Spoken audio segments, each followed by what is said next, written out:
অনেক দিন পরে আজকে বাজারে তার সাথে দেখা হলো। ভ্যান থেকে মানে রিক্সা থেকে লাফ দিয়ে পড়লাম আমি এটা খাওয়ার জন্য। অনেক দিন আমি এটা খাইনি, আর এটা আমাদের এখানে পাওয়াও যায় না।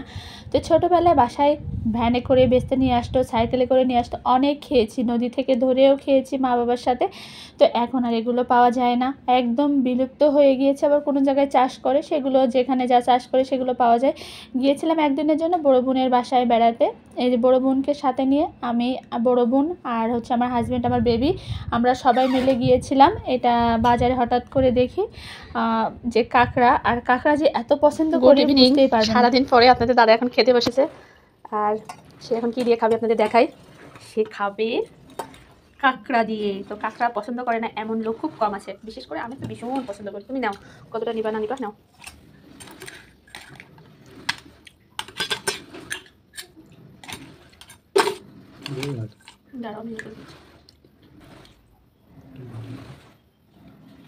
পাশে শব্দ হচ্ছে ওয়াশিং মেশিনের।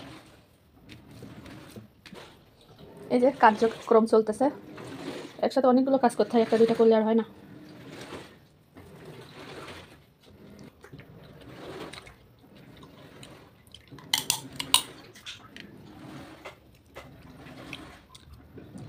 কোনো কথা নেই কেন, কিছু বলো। তোমার কি কাঁকড়া পছন্দ? এটা খাওয়ার সময় কথা বলতো না। তোমার কি কাঁকড়া পছন্দ? বুঝলাম, কার সময় কথা বললে এটা কাটা পড়ে। সেই স্বাদ। যদিও এটা মাংসটা একটু কম হয়েছে। দেখার জিনিস, এটা মানে এটা আমার দিদি বলে না যে ভাগ্যের ব্যাপার, ভাগ্য যখন ভালো থাকে তখন ভালো পাই, খারাপ থাকলে খারাপ পাই।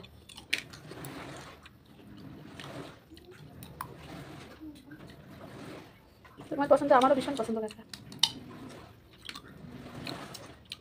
আর বড় বড়টা যেটা, আর যে বড় বড়টা আছে এটা কামড়ায় ভাঙা যায় না। শক্ত, ওর ভিতরে মাছ ভরা থাকে। বাড়ি বাড়ি এসে বিক্রি করতো।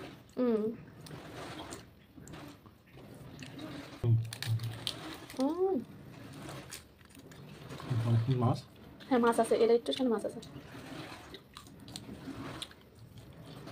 বন্ধুরা এটা খাইতে অনেক সময় লাগে, সময় নিয়ে খাইতে বসবেন, মজা করে খাবে।